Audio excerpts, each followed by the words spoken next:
Hello student, good morning. कैसे आप सभी लोग? उम्मीद करता हूं आप सभी अच्छे और स्वस्थ होंगे। मैं Aryan Chaturvedi, assistant professor of chemistry. तो अपनी जो इनऑर्गेनिक केमिस्ट्री की जो अपनी सेकंड यूनिट चल रही है, आज मैं उसका 14वें नंबर का लेक्चर लेके आया हूं। इस 14वें नंबर के लेक्चर में हम जिस चीज की बात करेंगे वो हम बात करेंगे सीएफटी सिद्धांत के अनुप्रयोग, मतलब एप्लीकेशन ऑफ सीएफटी। मतलब जो सीएफटी थ्योरी है ना, उसके एप्लीकेशनों की बात करेंगे। ठीक है ना?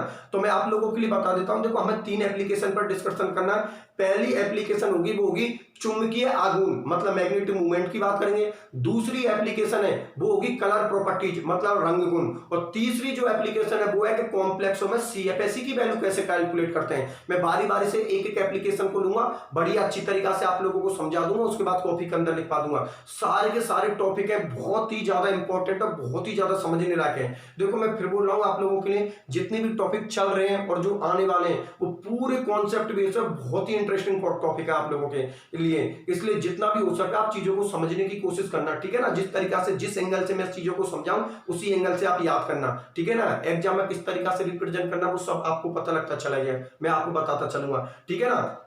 लगभग अपनी यूनिट समाप्ति की ओर जा रही है। मैं आप लोगों के लिए बता देता हूं, लगभग यूनिट समाप्ति की ओर जा रही है। लगभग 70% हो चुकी है, 30% और बची है यूनिट। ये यूनिट जब कंप्लीट हो जाएगी तो मैं आपको फिर बोल चुका हूं, पूरी यूनिवर्सिटी की जितनी भी 5-6 साल की जो प्रॉब्लम है उनको सबको अच्छी तरीके से सॉल्व करवा दूंगा, जिससे कि इस यूनिट के अपने 7 नंबर फिक्स हो जाएंगे। चलो यार ठीक है, इस यूनिट के तो 7 नंबर फिक्स हो गए। बाकी के मैंने एचएससीबी थ्योरी आप लोगों के लिए करवा रखी है। ऐप पर आऊंगा जब एचएससीबी थ्योरी को दोबारा से बताऊंगा। देखो, एक बार फिर सुन लेना, एचएससीबी थ्योरी जो मैंने करवा रखी है ना, इसको एक बार फिर से बताऊंगा, मैं दोबारा से बताऊंगा ऐप पर इसको बहुत शानदार तरीका से। ठीक है ना? बिल्कुल, जहां तक आप लोगों ने वहां से कर ली होगी एक बार ऐप पर और बता दूंगा, जिससे बिल्कुल दिमाग में फिट हो जाएगी। ऐप पर तो आप लोगों को पता है कि वहां पर तो पूरी उसको लिखवाऊंगा, मैं लिखवाऊंगा तो कॉमन सी बात है, उसको वहीं पर लिखवा दूंगा और वहीं पर अच्छी तरीका से एक बार और समझा दूंगा, जिससे कि वो बिल्कुल दिमाग में जाकर फिट हो जाए सारी की सारी चीजें। ठीक है ना? आपको टेंशन लेने की कोई जरूरत नहीं है। ठीक है ना? अब मैं बात कर लेता हूं कि अब तक जो हमने टॉपिक पढ़े एक बार उन पर नजर मार लेते हैं कि भाई अब तक जो हमने 13 लेक्चर क्लियर किए हैं, 13 लेक्चरों में हमने क्या क्या चीज पढ़ ली। ठीक है ना? जिससे कि अपने दिमाग में वो तस्वीर क्लियर हो जाए कि हाँ यार कोई दिक्कत नहीं है, टॉपिक तो हमें याद है। ठीक है ना? टॉपिकों का पता होना आपको बहुत जरूरी है, क्योंकि जब हमें टॉपिक पता होता है ना कि यार इस यूनिट में सर ने इतनी सारी चीजें करवा दी, अब रिवाइज करो उनको मन में कि सर ने पहले संकरण देखना बताया, उसके बाद बीबीटी बताई थी, बीबीटी की लिमिटेशन बताई थी। वो सारी चीजें जब दिमाग में आती है तो ऑटोमेटिक पूरी तस्वीर क्लियर हो जाती है कि हाँ यार सर ने ये चीज बताई थी और हमें ये चीज याद है। ठीक है ना? तो पहले एक बार अपनी पुरानी चीजों पर नजर मार लेते हैं, उसके बाद में फिर हम अपनी एप्लीकेशनों की बात करते हैं। चलो ठीक है, अब सुनो मेरी बात ध्यान से। क्या जब मैंने इस यूनिट को स्टार्ट किया था, आपको पता मैं सेकंड यूनिट पढ़ा रहा हूं, inorganic chemistry BSc third year में कौन सी यूनिट पढ़ा रहा हूं? सेकंड यूनिट पढ़ा रहा हूं। ठीक है ना? सेकेंड यूनिट में जब हमने बात की थी तो सर्वप्रथम हमने थोड़ा जनरल इंट्रोडक्शन लिया था मेटल और लिगेंड की केमिस्ट्री के बारे में। जनरल इंट्रोडक्शन पर डिस्कशन करने के बाद फिर हम लोगों ने संकरण को समझा था कि भाई संकरण को, हाइब्रिडेशन हम कैसे निकालते हैं, वो सारी चीजें मैंने बहुत बढ़िया तरीका से आपको लेक्चरों में समझा दी, पहले दूसरे लेक्चरों में। ठीक है ना? फिर संकरण जब हमारा समझ में आ गया था तो हमने बीबीटी सिद्धांत को चालू किया था। ठीक है ना? बीबीटी सिद्धांत को हम लोगों ने चालू किया था। उसके बाद में बीबीटी को खत्म करने के बाद हमने बीबीटी की लिमिटेशन देखी, कमियां देखी कि भाई बीबीटी क्या क्या कमी रही थी। उसके बाद में फिर हमने किसको चालू किया था? सीएफटी थ्योरी को चालू किया था। फिर सीएफटी को हमने किस पर अप्लाई किया था? ऑक्टाहेड्रल पे अप्लाई किया था, टेट्राहेड्रल पर अप्लाई किया था, स्पाइरक्लिनर पर अप्लाई किया था, मतलब अष्टफलकीय संकुलों पर अप्लाई किया था, चतुष्फलकीय संकुलों पर अप्लाई किया था, वर्गाकार समतलीय संकुलों पर अप्लाई किया था। ठीक है ना? उसके बाद में हमने जो सीएफएसी थी ना आप लोगों की, सीएफएसी क्रिस्टल फील्ड स्टेबलाइजेशन एनर्जी, भाई टक्कर मारने के बाद जो एनर्जी रिलीज होती है उसको सीएफएसी बोला था ना, उसको प्रभावित करने वाले कारकों पर डिस्कशन किया था।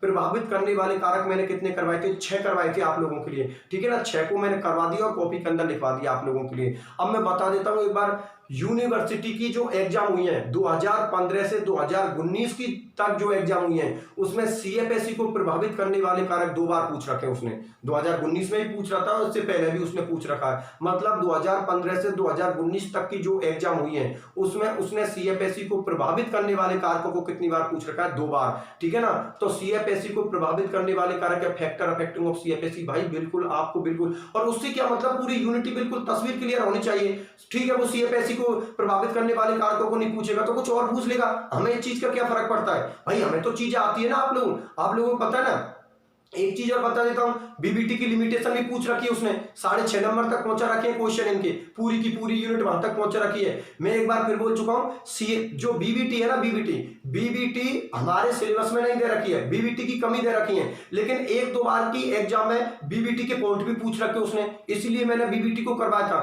क्योंकि देखो बीबीटी सिलेबस में देखोगे तो सिलेबस में बीबीटी नहीं दे रखी है, डायरेक्ट यूनिट स्टार्ट कर रखी है आप लोगों की बीबीटी की लिमिटेशनों से, बीबीटी की लिमिटेशन से आप लोगों की यूनिट स्टार्ट है, मतलब उनके अकॉर्डिंग बीबीटी नहीं दे रखी है। लेकिन एक एग्जाम है बीबीटी के उसने पॉइंट भी पूछ रखे हैं, बीबीटी के पॉइंट प्लस उसकी एप्लीकेशन, मतलब पॉइंट के बारे में बोलना बीबीटी के और उसके एप्लीकेशन के बारे में भी, सॉरी वो लिमिटेशन के बारे में भी बोलना है, बीबीटी के पॉइंट भी बोलना है और बीबीटी की लिमिटेशन भी बोलनी है। इसलिए ध्यान में रखना, कोई भी टॉपिक को आप हल्के में मत लेना। मैंने संकरण भी बताया, वो पूछ ले, हमें क्या फर्क पड़ता है, हमें तो आती है चीजें यार। उसके बाद बीबीटी के पॉइंट पूछना चाहे तो वो पूछ ले, क्योंकि हमें तो वो भी आता है। बीबीटी की लिमिटेशन पूछना चाहे तो वो पूछ, हमें तो वो चीज आती है। देखो एग्जामिनर किसी भी एंगल से क्वेश्चन पूछे, अगर वो डायरेक्ट क्वेश्चन पूछे तब भी हमें कोई फर्क नहीं पड़ने वाला, और अगर वो घुमाकर क्वेश्चन पूछे तब भी हमें कोई फर्क नहीं पड़ने वाला, क्योंकि हमें तो डायरेक्ट भी चीज याद है और हमें कॉन्सेप्ट से भी चीज याद है। कि माना कि किसी के लिए वो मैग्नेटिक मूवमेंट की वैल्यू कैलकुलेट करवा ले तो क्या फर्क पड़ रहा है, मैग्नेटिक मूवमेंट की वैल्यू आपको कैलकुलेट करना बताऊंगा और ऐसा दिमाग में फिट हो जाकर दोबारा कभी भूल ही नहीं रहे। जो स्टूडेंट ऑफलाइन क्लासों में पढ़े वो तो निकालना जानते हैं, जो नहीं पढ़े वो अब निकालना देख लेना कि कैसे मैग्नेटिक मूवमेंट की वैल्यू कैलकुलेट करते हैं, अभी बताऊंगा और ऐसा फिक्स हो जाएगा दिमाग में, दोबारा कभी भूल ही नहीं रहे कि मैग्नेटिक मूवमेंट की वैल्यू में कभी प्रॉब्लम आ रही है आप लोगों को। ठीक है ना, टेंशन की तो कोई बात ही नहीं है। एग्जामिनर किसी भी एंगल से पूछ, हमें कोई फर्क नहीं पड़ता, क्योंकि हम एक एक पॉइंट को, एक एक वर्ड को, एक एक लाइन को क्लियर करके चल रहे हैं। सामने वाला पूछेगा कहां से, पूछ ले भाई, हम तो चाहते ही यही है कि एग्जामिनर घुमाकर चीजों को पूछे, क्योंकि जितनी ज्यादा घुमाएगा चीजों को उनको करने में उतना ही ज्यादा मजा आएगा। ठीक है ना, इसलिए एग्जामिनर डायरेक्ट क्वेश्चन पूछ, हम उसमें भी तैयार है, और एग्जामिनर घुमाकर क्वेश्चन पूछ, हम उसमें भी तैयार है। ठीक है ना, आप लोगों के लिए बता देता हूं, ये यूनिट लगभग समाप्ति की ओर जा रही है, लगभग 70% मैंने करवा दी, थोड़ी बहुत और बची है 30%। जैसे ये यूनिट कंप्लीट हो जाएगी, मैं 5 साल 2015 से लेकर 2019, क्योंकि बीच में तो अभी एग्जाम लगी नहीं है, थर्ड ईयर की एग्जाम चलेंगी। ठीक है ना, तो अब तक 2015 से 2019 की जितनी भी प्रॉब्लम है मैं आपको पूरी को सॉल्व करवा दूंगा कि यूनिवर्सिटी ने इस एग्जाम, मतलब इस यूनिट में से कौन कौन से क्वेश्चन पूछे।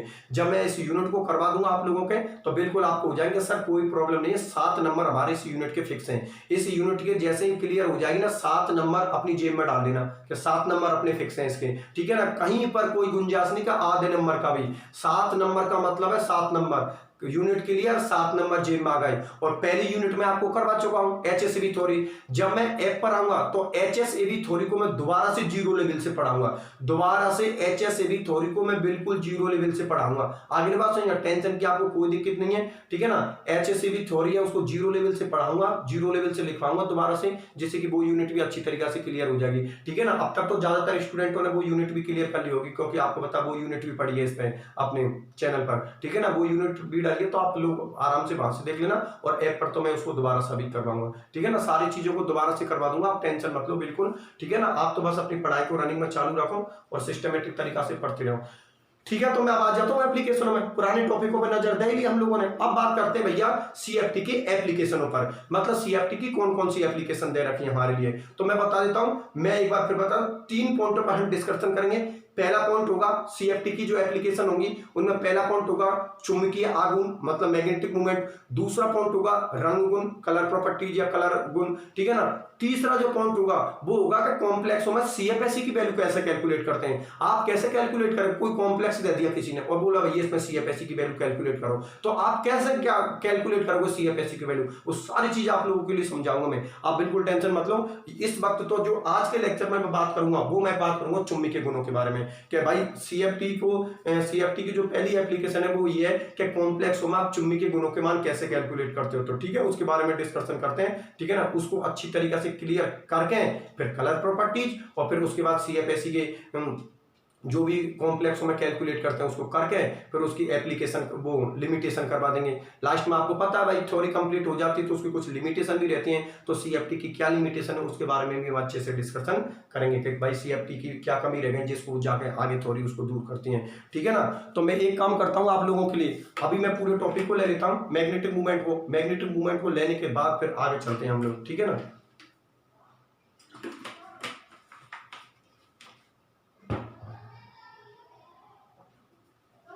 ठीक है, तो मैं पहली एप्लीकेशन ले लेता हूं।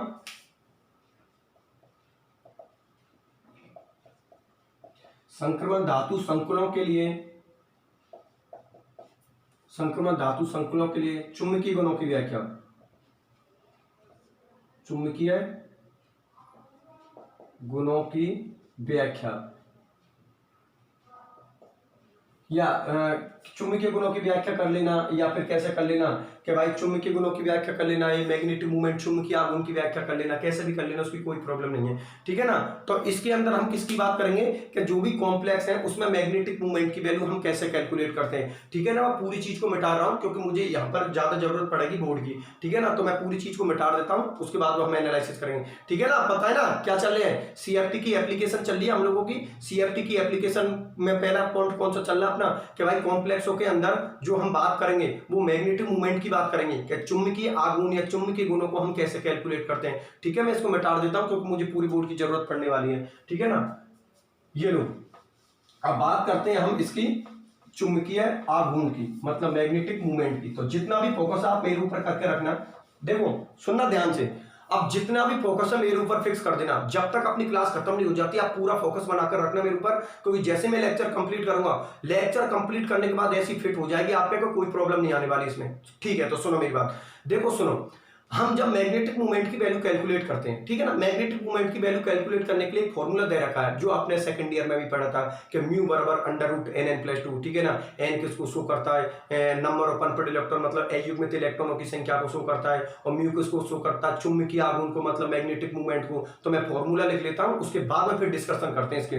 तो देखो फॉर्मूला मैग्नेटिक मूवमेंट की वैल्यू कैलकुलेट करने का दे रखा है, इधर लिख देता हूं साइड में क्योंकि इधर मुझे जरूरत पड़े किसी चीज की। म्यू बराबर under root N N plus 2, ठीक है ना। क्या दे रखा है, म्यू बराबर under root N N plus 2। N यहां पर क्या है, अयुग्मित इलेक्ट्रॉनों की संख्या, अयुग्मित इलेक्ट्रॉनों की संख्या, मतलब नंबर ऑफ अनपेड इलेक्ट्रॉन, ठीक है ना। म्यू यहां पर शो कर रहा है चुंबकीय आघूर्ण, मतलब मैग्नेटिक मूवमेंट, चुंबकीय आघूर्ण, चुंबकीय आघूर्ण को इंग्लिश में क्या बोलते हैं, मैग्नेटिक मूवमेंट। दोबारा सुन लेना, चुंबकीय गुण या चुंबकीय आघूर्ण मैग्नेटिक मूवमेंट की वैल्यू को कैलकुलेट करने के लिए हमारे लिए एक फॉर्मूला दिया है सीएफटी ने क्या फॉर्मूला दिया है, म्यू बराबर under root N N plus 2।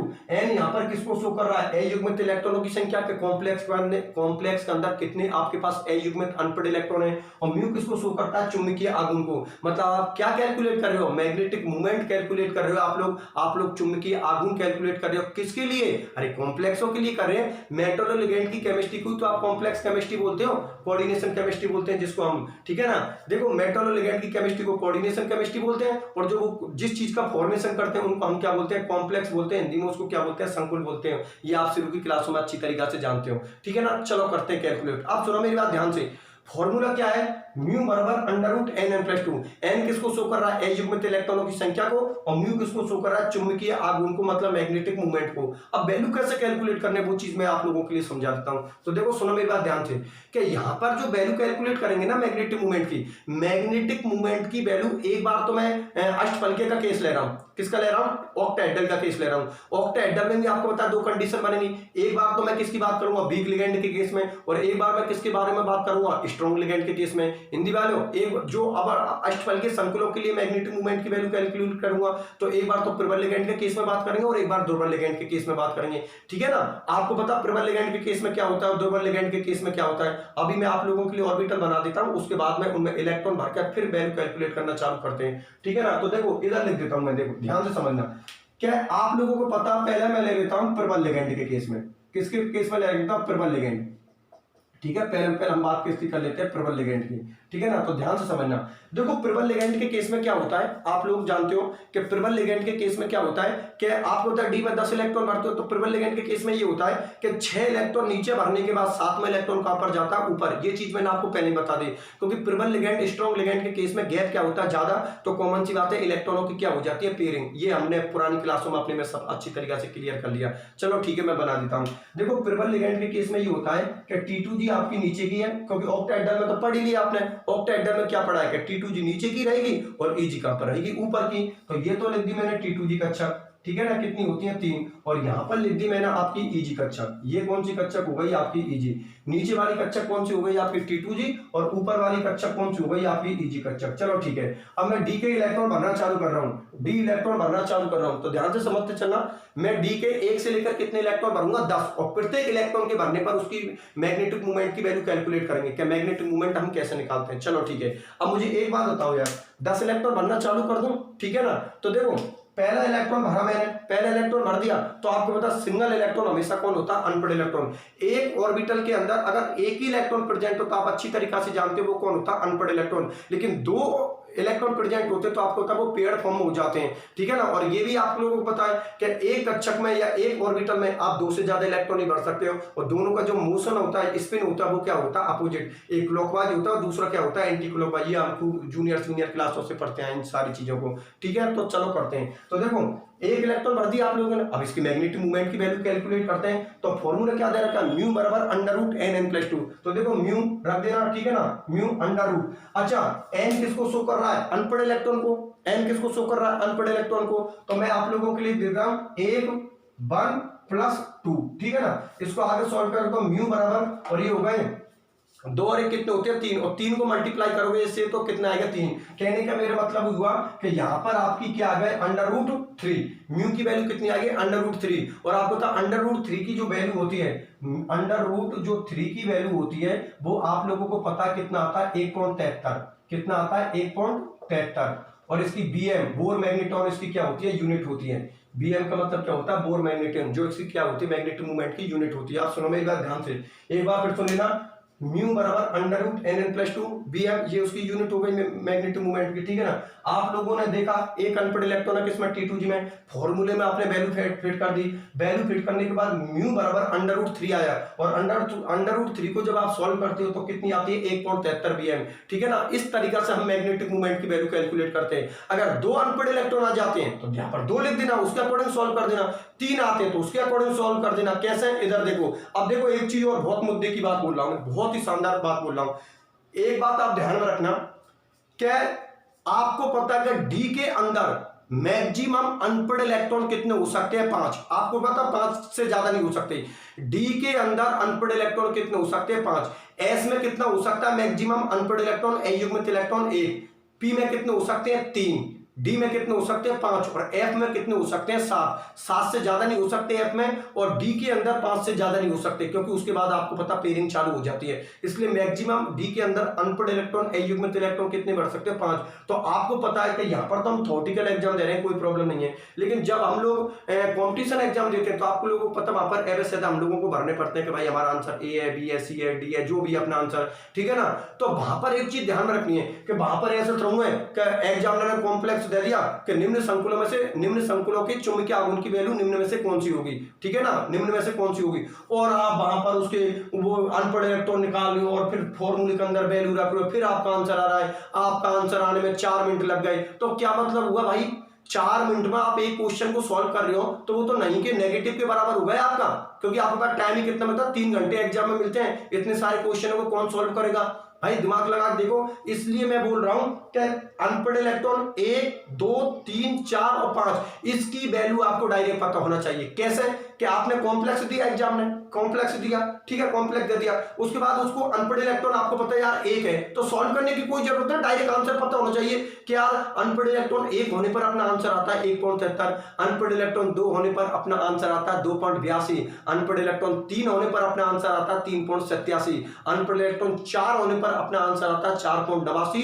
और अनपेड इलेक्ट्रॉन 5 होने पर अपना आंसर आता है 5.91। तो एक बात बताओ, सॉल्व करने की कोई जरूरत नहीं हो सकता है सॉल्व करते वक्त आप लोगों से कुछ मिस्टेक हो गई, भाई आप रिक्स होने हुए क्या आप लोगों ने सॉल्व किया, हो सकता है सॉल्व करते वक्त आप लोगों से जल्दीबाजी की वजह से मिस्टेक हो गई तो आप क्वेश्चन को गलत कर दोगे। इसलिए भाई 5 ही तो अनपेड इलेक्ट्रॉन की वैल्यू ध्यान में रखनी है। मैं ऐसा तो है नहीं कि आप लोगों के लिए 100 वैल्यू दे दी, ऐसा तो मैंने नहीं बोला है। मैं केवल 5 वैल्यू को याद करवा रहा हूं, उनके आंसर कैसे हैं कि 1 अनपेड इलेक्ट्रॉन होने पर आंसर 1.73, 2 पे 2.82, 3 पर 3.87, 4 पे 4.89 और 5 पे 5.91। अगर एग्जाम में क्वेश्चन आ जाता है ऐसे कॉम्पिटिशन वाली एग्जाम में कि यार निम्न में से निम्न संकुलों के मतलब कौन सी चुंबकीय आघूर्ण का मान सही है। अब आपने कॉम्प्लेक्स में देखा यार 3 अनपेड इलेक्ट्रॉन है, तीन आपने कॉम्प्लेक्स में देख लिया जिसको वो पूछ रहा है, 3 अनपढ़ इलेक्ट्रॉन है, तो आपको सॉल्व करने की कोई जरूरत नहीं है, डायरेक्ट आपने एवरेज अध्ययन में देखा जहां पर 3.87 वहीं पर क्लिक करके अगले क्वेश्चन पर पहुंच गए। ये नहीं फॉर्मूला लिख रहे हो और उसके बाद अनपढ़ इलेक्ट्रॉन यार 3 है और 3 वैल्यू रख रहे हो, गुना भाग और पसीना आ रहा है, कोई मतलब नहीं, लास्ट में आंसर को भी गलत कर देते हैं ऐसे, ठीक है ना। इसलिए 5 वैल्यू है, आप लोग 5 वैल्यू को ध्यान में रख लेना। जब आपका अनपढ़ इलेक्ट्रॉन 1.73 नहीं, जब आपका अनपढ़ इलेक्ट्रॉन 1 होता है तो आपकी वैल्यू 1.73 आती है, जब अनपढ़ इलेक्ट्रॉन 2 होते हैं तो आपका आंसर 2.82 आता है, और जब अनपढ़ इलेक्ट्रॉन 3 होते हैं तो 3.87, अनपढ़ इलेक्ट्रॉन 4 होते हैं तो 4.87 सॉरी 4.88, और अनपढ़ इलेक्ट्रॉन 5 होते हैं तो आपका आंसर आता है 5.91, ठीक है ना। 1.73, 2.82, 3.87, 4.88 और 5.91। जैसे ही पता लगा इसके पास इतने अनपढ़ इलेक्ट्रॉन है, तुरंत ही आंसर पर क्लिक करते होना, ठीक है ना। आगे बात समझे। हालांकि इस वक्त आप थ्योरेटिकल एग्जाम दे रहे हो, अगर वो मैग्नेटिक मोमेंट की वैल्यू कैलकुलेट करवाए तो बिल्कुल आपको पूरा सीक्वेंस बनाना पड़ेगा। एक चीज सुन लेना, अगर एग्जामिनर आप लोगों से, क्योंकि हम थ्योरेटिकल एग्जाम दे रहे हैं, तो अगर एग्जामिनर किसी कॉम्प्लेक्स को दे दे और वो आप लोगों से बोल दे कि भाई इस कॉम्प्लेक्स में मैग्नेटिक मोमेंट की वैल्यू कैलकुलेट कीजिए, तो आप ऐसे नहीं देखा, हाँ ठीक है यार कितना आया, एक अनपढ़ इलेक्ट्रॉन है, 1.73 हमारा आंसर हो गया, खुश हो गए, मजा आ गया। अरे काय के खुश हो गए, पहले भाई आपको पता है उसने सामने वाले 2 नंबर का क्वेश्चन पूछा है, कोई कंपटीशन नहीं दे रहे हो, आप थ्योरेटिकल एग्जाम दे रहे हो, आपको आंसर पता होना चाहिए। आप पहले क्या करोगे, एग्जामिनर क्वेश्चन पूछ रहा है, आपने फॉर्मूला लिख दिया, फॉर्मूले के बाद उन वैल्यू को शो कर देते कि भाई यहाँ पर एन किसको शो कर रहा है, म्यू किसको शो कर रहा है, ठीक है ना। उसके बाद फॉर्मूले के अंदर वैल्यू रख देना। अब जैसे अंडर रूट 3 आ जाए तो आपको पता है क्या आंसर, तो पहले से ही पता है आपको, भाई आंसर तो आपको पहले से ही पता है कि जैसे आपको पहले ही पता लग गया कि यार अनपढ़ इलेक्ट्रॉन 1 है,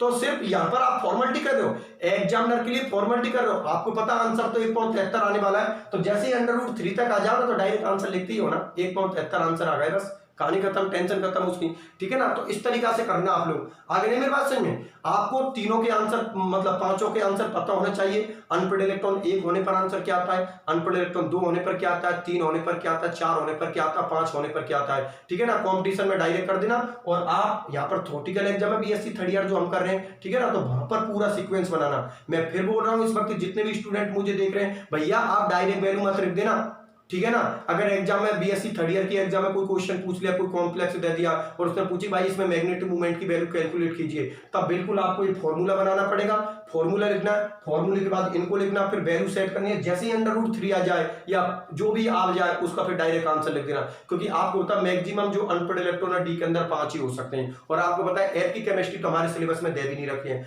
हमारे लिए किसकी केमिस्ट्री दे रखी है, हमारे लिए किसकी केमिस्ट्री दे रखी है, डी की केमिस्ट्री दे रखी है। तो डी की आपको पता है मैक्सिमम 5 अनपढ़ इलेक्ट्रॉन हो सकते हैं, 5 वैल्यू में याद रख लेना यार। कितना सा टाइम लगता है, 1.73, 2.82, 3.87, 4.88 और 5.91, ये लो हो गए आंसर क्लियर, ठीक है ना, टेंशन की कोई बात नहीं है। आगे बात समझे, ये आपको पूरा का पूरा शो कर रहा है। चलो अब ठीक है, मैं टॉपिक को आगे लेता हूं। आ गई, अब तो क्लियर है। कैसे है देखो, कैसे क्लियर है। एक अनपढ़ इलेक्ट्रॉन हो गया, जैसे मैं दूसरा इलेक्ट्रॉन भरता हूं तो आप लोगों को पता है कि आंसर अब कितना आने वाला है, 2.82। इसको सॉल्व करोगे तो आप लोगों को पता है, यहां पर मैं क्या लिख देता हूं, 2 लिख देता हूं, और यहां पर भी मैं क्या लिख देता हूं, 2 लिख देता हूं, ठीक है ना।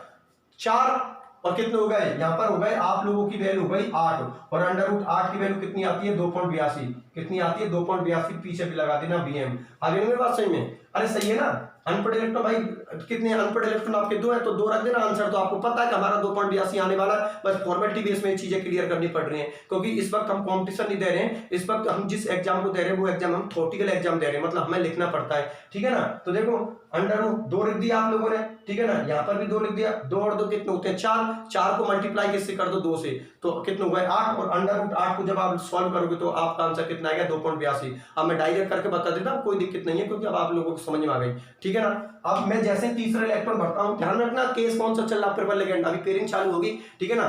आपको पता है आंसर कितना 3.87 आने वाला है, क्योंकि नंबर ऑफ अनपढ़ इलेक्ट्रॉन 3 होने पर आपका आंसर कितने आने वाला है, 3.87 आने वाला है। तो यहाँ पर n की वैल्यू कितनी रख दोगे, 3 रख दोगे, आगे सॉल्व करने देख लेना, आपका आंसर कितना आएगा, 3.87 आएगा। अब सुनो मेरी बात, चौथा इलेक्ट्रॉन अपने नीचे जाएगा, क्योंकि T2G और EG का गैप क्या है, ज्यादा है। अगर T2G EG का गैप ज्यादा है तो कॉमन सी बात है इलेक्ट्रॉनों की पेयरिंग चालू हो जाएगी, क्योंकि चौथे इलेक्ट्रॉन को इतनी एनर्जी नहीं मिल पा रही है जिसकी वजह से वो ऊपर चला जाए। तो देखो देखो ध्यान से समझना, जैसे ही मैंने चौथा इलेक्ट्रॉन भरा तो नंबर ऑफ अनपढ़ इलेक्ट्रॉन 3 से घटकर कितने पर आ गए, 2। इसका मतलब अब आपका आंसर कितना आने वाला है, 2.82। और जैसे मैं एक इलेक्ट्रॉन और भरता हूं तो आपको पता है नंबर ऑफ अनपढ़ इलेक्ट्रॉन कितना बच जाता है, 1। तो अब आपको पता है अब आपका आंसर कितना आने वाला है, 1.73, क्योंकि नंबर ऑफ अनपढ़ इलेक्ट्रॉन कितना, 1। और जैसे ही मैं इसमें 6 इलेक्ट्रॉन भरता हूं तो आप लोगों को पता आपका आंसर कितना आएगा, 0। मतलब क्योंकि सारे के सारे इलेक्ट्रॉन आपके कौन हो गए, पेयर्ड हो गए, एक भी अयुग्मित इलेक्ट्रॉन आपके पास नहीं है।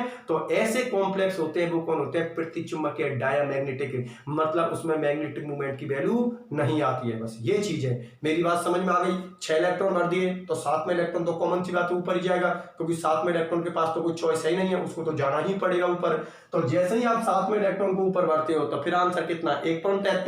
फिर कितने हो गए, 2 अनपढ़ इलेक्ट्रॉन हो गए, 2.82। फिर जैसे ही आपने ये इलेक्ट्रॉन भरा, नमा इलेक्ट्रॉन भरते, फिर अनपढ़ इलेक्ट्रॉन कितना बच गया, 1। फिर आंसर कितना आएगा, 1.73। और आपको पता है जैसे मैं 10 इलेक्ट्रॉन भरता हूं तो पूरे इलेक्ट्रॉन नीचे वाले और ऊपर वाले, मतलब T2G वाले और EG वाले पूरे इलेक्ट्रॉन किस फॉर्म में आ जाते हैं, पेयर्ड फॉर्म में। और कुल मिलाकर आपका आंसर फिर क्या आता है, 0। मतलब ऐसे कॉम्प्लेक्सों के अंदर चुंबकीय आघूर्ण के मान नहीं निकलते, क्योंकि ऐसे कॉम्प्लेक्स क्या होते हैं, प्रतिचुंबकीय डायमैग्नेटिक, मतलब उनके लिए मैग्नेटिक मूवमेंट की वैल्यू क्या आती है, 0, क्योंकि उनके पास एक भी अनपढ़ इलेक्ट्रॉन प्रेजेंट नहीं होता। यहां पर भी एक भी अनपढ़ इलेक्ट्रॉन प्रेजेंट नहीं है, सारे इलेक्ट्रॉन पेयर्ड है। और यहाँ पे एक भी अनपढ़ इलेक्ट्रॉन प्रेजेंट नहीं है, सारे ही इलेक्ट्रॉन आपके कौन है, पेयर्ड। तो कॉमन सी बात है जब सारे इलेक्ट्रॉन पेयर्ड है तो मैग्नेटिक मूवमेंट की वैल्यू 0 ही आनी है, ठीक है ना। ये केस मैंने कौन सा बता दिया आपका, पिरबल लिगेंड के लिए। पिरबल लिगेंड का मतलब क्या होता है, इलेक्ट्रॉनों की पेयरिंग हम करवाते हैं, मतलब 3 इलेक्ट्रॉन नीचे भरने के बाद चौथा इलेक्ट्रॉन भी कहां पर जाता है, नीचे जाता है। चलो ठीक है, ये कौन सी हो गई, पिरबल लिगेंड की। अब हम बात कर लेते हैं, पिरबल लिगेंड आप लोगों को समझ में आ गए ना पिरबल लिगेंड के केस में। अब हम बात कर लेते हैं दुर्बल लिगेंड के केस में, कि दुर्बल लिगेंड के केस में हम CFSE की वैल्यू कैसे कैलकुलेट करते हैं। तो मैं दुर्बल लिगेंड के केस में बता देता हूं आप लोगों के लिए, इलेक्ट्रॉनों को मिटा देता हूं, गैप थोड़ा कम कर देता हूं, क्योंकि दुर्बल लिगेंड की जो टक्कर होगी वो क्या होगी, वीक होगी आपकी। तो यहां पर लिख देता हूं दुर्बल लिगेंड मतलब कौन, वीक लिगेंड। दुर्बल लिगेंड, दुर्बल लिगेंड मतलब कौन से लिगेंडों की बात कर रहा हूं मैं, वीक लिगेंडों की बात कर रहा हूं। तो गैप क्या हो जाएगा, थोड़ा कम हो जाएगा। ये लो, थोड़ा और कर देता हूं, ये लो, यहां तक कर देता हूं, ये लो, ये हो गई आपकी T2G और ये हो गई आपकी EG ऑर्बिटल, EG कक्षा। चलो ठीक है, अब देखो ध्यान से समझते चलना, इन इलेक्ट्रॉनों को भी मैं मिटा देता हूं, ठीक है ना, क्योंकि हम केस किसकी बात कर रहे हैं, दुर्बल लिगेंडों की, मतलब वीक लिगेंडों की। अब देखो भैया ध्यान से समझते चलो, अब तो क्लियर, आपको तो पता क्या बोलने वाला हूं, आप अच्छी तरीके से जानते हो, समझना। दुर्बल लिगेंड के केस में आप लोगों को पता है गैप T2G EG का कम रहेगा, गैप कम रहेगा, तो 3 इलेक्ट्रॉन नीचे भरने के बाद चौथा इलेक्ट्रॉन कहां पर जाएगा, ऊपर, क्योंकि चौथे इलेक्ट्रॉन को पता है कि यार गैप कम है और मैं आराम से ऊपर जा सकता हूं, इसलिए आपको पता है चौथा इलेक्ट्रॉन कहां पर चला जाता है, ऊपर। तभी तो आप इनको बोलते हो हाई स्पिन कॉम्प्लेक्स, उच्च कक्षक संकुल। अगली बात समझिए, ये सारी चीज आपको पहले बता रखी है, इसलिए इसके बारे में हम कोई डिस्कशन नहीं करेंगे, क्योंकि जो पुराने लेक्चर उनमें सब कुछ अच्छी तरीके से बता रखा है मैंने। चलो ठीक है, भरते इलेक्ट्रॉन। दुर्बल लिगेंड का केस है, वीक लिगेंड का देखो, बोलते चलो मेरे साथ, कितना 1.73, कितना 2.82, कितना 3.87, कितना 4.89, कितना 5.91। और आप लोगों को पता है कि अब इससे ज्यादा अनपढ़ इलेक्ट्रॉन नहीं हो सकते, क्योंकि अब इलेक्ट्रॉनों की पेयरिंग चालू हो जाएगी। पेयरिंग चालू हो जाएगी तो आपके जो अनपढ़ इलेक्ट्रॉन है, अयुग्मित इलेक्ट्रॉनों की संख्या वो आपकी घटती जाएगी। एक बार फिर सुन लेना, इसका आंसर कितना आएगा, 1.73, इसका कितना आएगा 2.82, इसका कितना आएगा 3.87,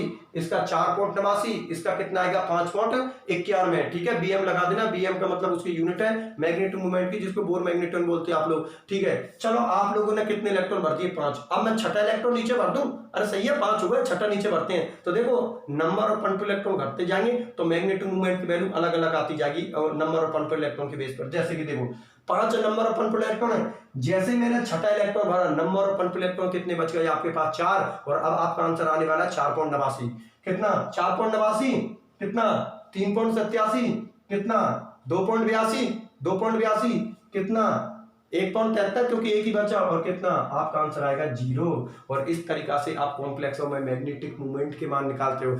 ऐसे चाहो तो चतुष्फलकीय के निकाल लेना। चतुष्फलकीय टेंडल के अंदर क्या होगा, ईजी कक्षक है वो तो कहां पर आ जाएगी नीचे, और T2G कक्षक कहां पर आ जाएगी ऊपर। वो ही डी में मैक्सिमम कितने अनपेड इलेक्ट्रॉन हो सकते हैं, उसमें भी 5 हो सकते हैं, ठीक है ना। वो 1.73, 2.82, 3.87, 4.89 और 5.91। नोट्सों के अंदर मैं मेंशन करवा दूंगा, आप लोगों के लिए बता देता हूँ, एक बार इधर लिख देता हूँ।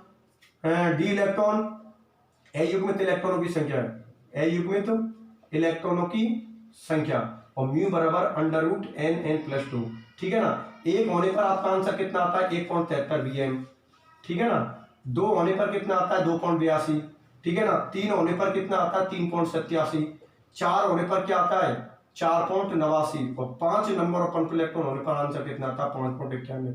सबके पीछे bm लगा दो, bm और bm। पहले तो ये बात होता, मेरी बात समझ में आई या नहीं आई। इस तरीका से कॉम्प्लेक्सों के अंदर मैग्नेटिक मोमेंट की मान निकालते हैं हम लोगों। बात समझ में आ गई ना।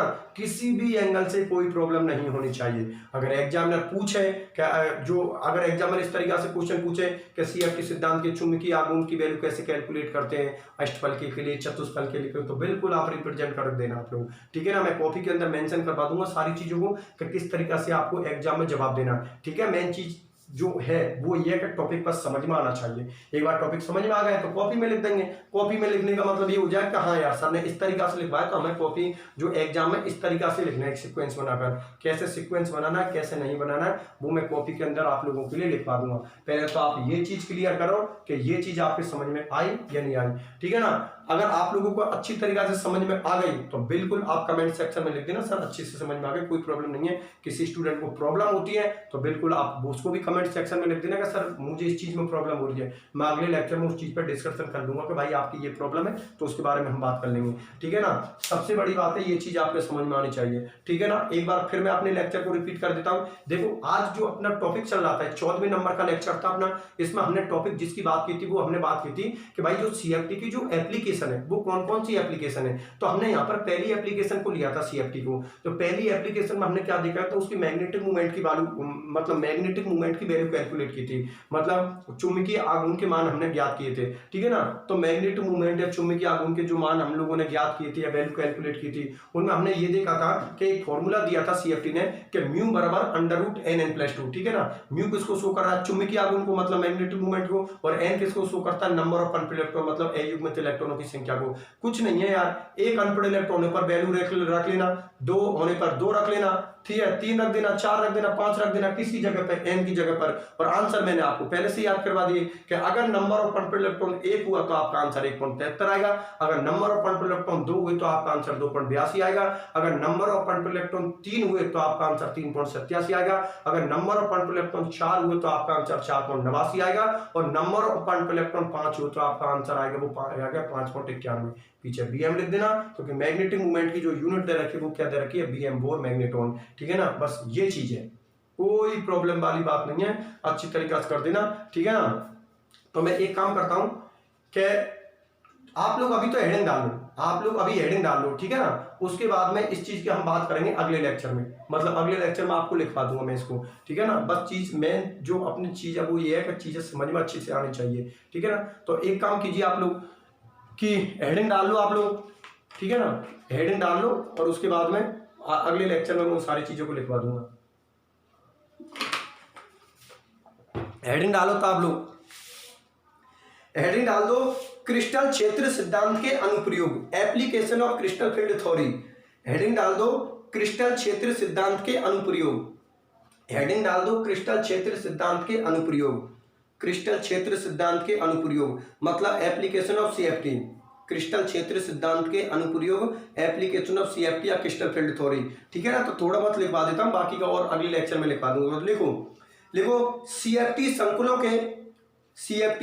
के बहुत से गुणों को, CFT संकुलों के बहुत से गुणों को, CFT संकुलों के बहुत से गुणों को, CFT संकुलों के बहुत से गुणों को, CFT संकुलों के बहुत से गुणों को समझाने में सफल रहा, CFT संकुलों के बहुत से गुणों को समझाने में सफल रहा, जिसकी वजह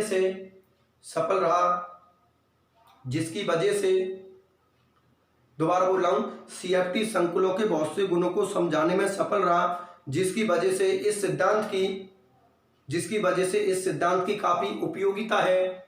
इंपॉर्टेंस, जिसकी वजह से इस सिद्धांत की काफी उपयोगिता है, जिसकी वजह से इस सिद्धांत की काफी उपयोगिता है जो निम्न है, जिसकी वजह से इस सिद्धांत की काफी उपयोगिता है जो निम्न है, जिसकी वजह से इस सिद्धांत की काफी उपयोगिता है जो निम्न है, ठीक है ना, निम्न है। तो पहली हेडिंग डाल देना आप लोग इस तरीका से, पहली हेडिंग इस तरीका से डाल दो आप लोग, ठीक है ना, इस तरीका से पहली हेडिंग डाल दो। मतलब हम किसकी बात करेंगे, मैग्नेटिक मूवमेंट की बात करेंगे। तो पहली हेडिंग डालो ऐसे और उसमें लिखो, हेडिंग डाल के लिखो उसमें संक्रमण धातु संकुलों के चुंबकीय गुणों की व्याख्या। संक्रमण धातु संकुलों के चुंबकीय गुणों की व्याख्या, संक्रमण धातु संकुलों के चुंबकीय गुणों की व्याख्या,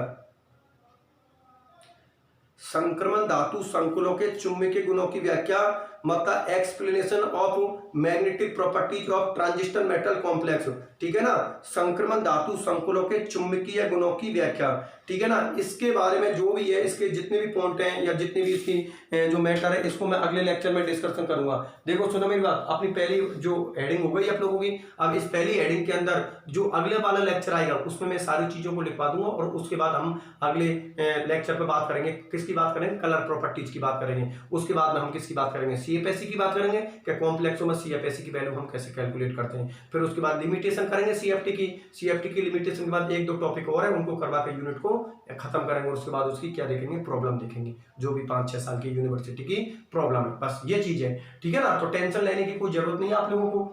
पहला पॉइंट है, अगले लेक्चर में इस पर डिस्कशन करते हैं, डिस्कशन, ठीक है ना, लिखवा दूंगा आप लोगों के लिए, समझ तो आप लोगों ने लिया ही, ठीक है ना। तो वीडियो लाइक कर देना, चैनल सब्सक्राइब कर देना, ठीक है ना, और मिलते हैं अगले लेक्चर में। अपना ख्याल रखना।